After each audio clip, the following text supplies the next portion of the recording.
नमस्कार मित्रों, बहुत बहुत स्वागत है आपका एलिन क्लासेस के यूट्यूब प्लेटफॉर्म पे। हम भारतीय इतिहास विषय को पढ़ रहे हैं। भारतीय इतिहास में यह हमारी चौथी कक्षा है। यह स्कोरिंग टॉपिक लिया गया है। यह आगामी परीक्षाओं को ध्यानगत रखते हुए वही बिंदुओं को टच किया गया है जो जहाँ से प्रश्न पूछे जाते हैं बार बार। यह हमारी चौथी कक्षा है। सभ्यता के विकास में डेवलपमेंट ऑफ सिविलाइजेशन हमने पहले 3 कक्षाओं को पढ़ा। पाषाण काल में हमने पढ़ा पूरा पाषाण काल, मध्य पाषाण काल, नव पाषाण काल।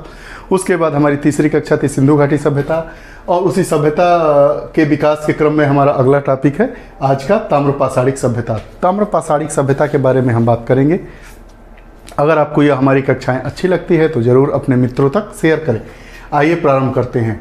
जब नवपाषाण काल के अंत में धातुओं का उपयोग देखा गया, नवपाषाण काल के अंत में धातुओं का उपयोग देखा गया। नवपाषाण काल मतलब 700 ईसा पूर्व। धातु कई संस्कृतियां तांबे और पत्थर के औजारों के उपयोग पर आधारित थी। तांबा और पत्थर, उसी से बना है हमारा ताम्र पाषाणिक। तांबा और पत्थर पूछा जाएगा। ताम्र पाषाणिक सभ्यता मतलब यहाँ जो उपकरण बनाए जाते थे उसमें मुख्यतः तांबे और पत्थरों से निर्मित उपकरण थे, और उनके औजार उपकरण उसी कहते हैं उपयोग पर आधारित थी।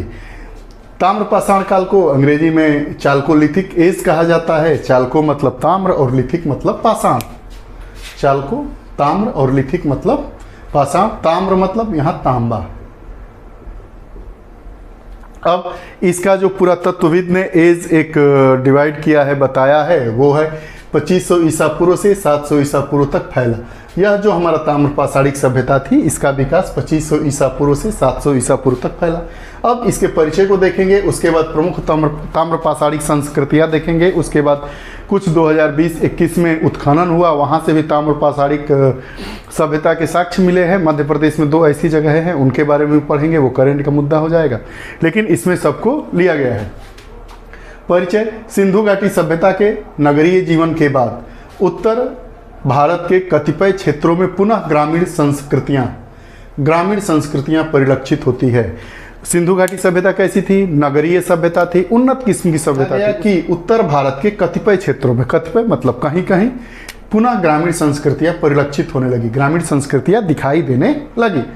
इन ग्रामीण संस्कृतियों में जो ग्रामीण संस्कृतियां हमारी दिखाई दी उसमें पाषाण उपकरणों के साथ साथ तांबे के उपकरणों का भी प्रयोग किया गया। जैसा कि चाल्कोलिथिक बताया गया है, तांबे के साथ साथ पाषाण मतलब पत्थर, पत्थर के जो उपकरण रहते थे, यहाँ पाषाण मतलब पत्थर,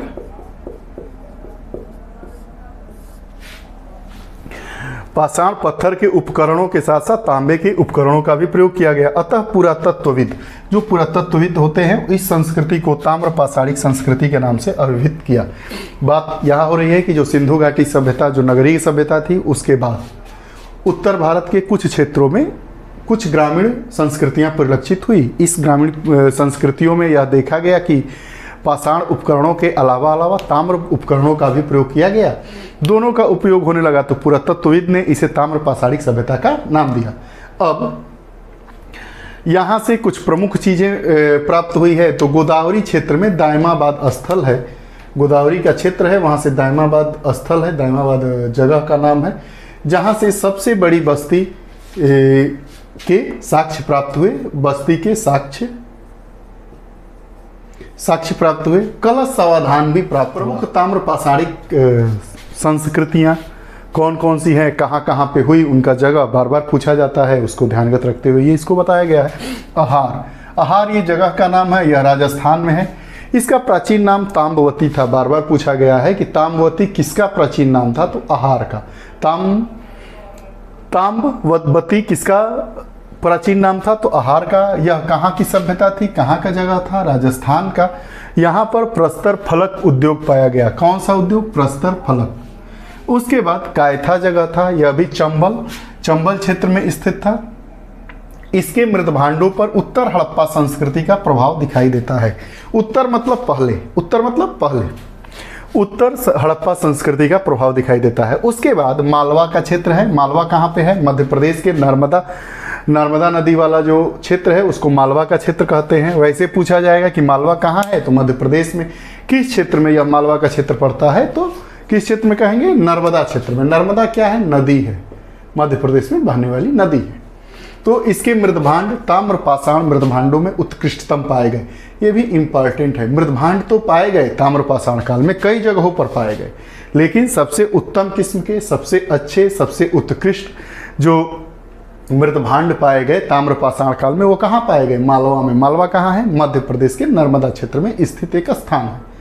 उसके बाद जारवो, यह विदर्भ और कोंकण को छोड़ संपूर्ण महाराष्ट्र में विस्तृत था। जारवा या जारवे कल्चर, जारवे संस्कृति या ताम्रपाषाणिक संस्कृति का यह जारवे का स्थान है, महाराष्ट्र का ही क्षेत्र है, लेकिन विदर्भ और कोंकण वाला एरिया, विदर्भ और कोंकण वाला जो क्षेत्र है उसके अलावा जो बचा हुआ महाराष्ट्र है उसमें विस्तृत था। तथा सोनगांव एवं इनाम गांव इसी संस्कृति के महत्वपूर्ण स्थल है। सोनगांव और इनाम गांव, बहुत जो चीज़ें पूछी जाती है 60 में उसी को बताया गया है। तेवर जबलपुर मध्य प्रदेश का है। यही दो जगह जो है तेवर और एरण, तेवर और एरण जो 2020-21 में इस जगह का उत्खनन हुआ था। किसका? तेवर का और एरण का, दोनों कहाँ है? मध्य प्रदेश में। वहाँ से क्या क्या चीज़ें मिली है ये तो सबको ही मतलब बार बार सभी किताबों में मिल जाएगा, लेकिन ये अभी जो लेटेस्ट बुक्स आई हैं उनमें मिलेगा। तेवर जो जबलपुर मध्य प्रदेश में है, इस उत्खनन से सांस्कृतिक अनुक्रमों के संदर्भ में 4 वंशों का, बहुत ही महत्वपूर्ण है, इस बार जरूर पूछा जाएगा कि किस पाषाणिक काल से, किस ताम्रपाषाणिक काल से 4 वंशों का पता चलता है। तो तेवर, तेवर कहाँ है? जबलपुर मध्य प्रदेश में। जबलपुर जनपद है मध्य प्रदेश का, उसी में यह तेवर स्थान है। सांस्कृतिक अनुक्रमों के संदर्भ में किसका? कुषाण का, शुंग का, सातवाहन का और कलुचरी। ये नाम थोड़ा अटपटा है, ये पूछेगा। 3 दे देगा, एक अलग दे देगा कि कौन सा इसमें नहीं पाया गया उत्खनन में, उनके सांस्कृतिक अनुक्रम नहीं मिला है 4 वंशों का। तो तेवर से मिला है कुषाण वंश का, शुंग वंश का, सातवाहन वंश का और कलचुरी वंश का। ये बहुत ही इंपॉर्टेंट है। उसके बाद एरण, इसका भी उत्खनन किया गया 2020-21 में। यह भी मध्य प्रदेश में है, सागर जनपद है मध्य प्रदेश में, उसका एक स्थल है, एरण जगह है। प्राचीन नाम इसका एयरी किना है, प्राचीन नाम एयरी किना है। बीना नदी के बाएं, बीना नदी, बीना नदी के बारे में थोड़ा सा जानते हैं। बीना नदी मध्य प्रदेश में बहने वाली नदी है, यमुना की सहायक है। बीना नदी के बाएं किनारे पर स्थित जो 3 तरफ से नदियों से घिरा हुआ स्थल है।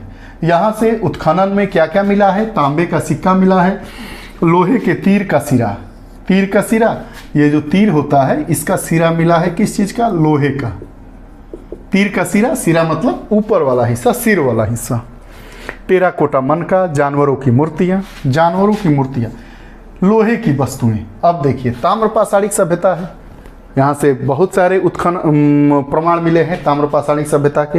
एरण जगह है, लेकिन पूछ देगा कि क्या एरण से लोहे की वस्तुएं प्राप्त हुई है उत्खनन में? तो हाँ, एरण से लोहे की वस्तुएं प्राप्त हुई है। मूसल और रेड स्लिप्ट टेराकोटा सहित कई प्राचीन वस्तुओं का पता चलता है। ये 2 चीज़ें हैं, तेवर और एरण। यहाँ से जो उत्खनन में चीज़ें प्राप्त हुई हैं, यह लेटेस्ट है, 2020-21 में उत्खनन हुआ था, इसलिए यह चर्चा में भी आया था। तो ये सब चीज़ें यहाँ मिली हैं। ये रही बात आज हमारी ताम्रपाषाणिक सभ्यता की। उसके बाद हम वैदिक सभ्यता पढ़ेंगे, उसके बाद महाजनपद काल पढ़ेंगे। तो हमारा जो ये सिविलाइजेशन वाला है, सभ्यता का विकास, वो खत्म हो जाएगा। उसके बाद इसी में आगे आगे चीज़ों को जो इम्पॉर्टेंट टॉपिक है इतिहास से पूछे जाते हैं, प्राचीन इतिहास का यह सब विषय वस्तुएं हैं, विषय है, इससे परीक्षा में प्रश्न पूछे जाते हैं। आपको यह कक्षाएँ कैसी लगती है? इस कक्षाओं में क्या सुधार होना चाहिए? आप लोगों के विचार आते हैं, आप लोगों के सुझाव आते हैं, आप लोग जो कमेंट करते हैं, सुझाव करते हैं, आप लोगों को बहुत बहुत धन्यवाद।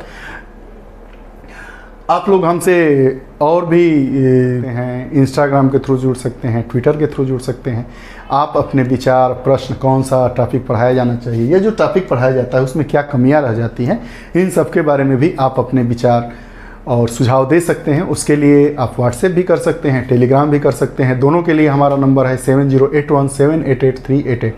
आगे कौन सी कक्षा आपको पढ़नी है, कौन सा विषय पढ़ना है, इसके बारे में भी आप अगर व्हाट्सएप पे या मैसेज पे या जो वीडियोस आप देखते हैं उसके नीचे कमेंट सेक्शन में आप लिखेंगे तो आने वाले दिनों में बहुत जल्दी वह कक्षाएं भी आप लोगों को उपलब्ध कराई जाएगी। आप हमारे साथ जुड़े रहें और मित्रों को जोड़िए इस कक्षा से, इस संस्था से। बहुत बहुत धन्यवाद।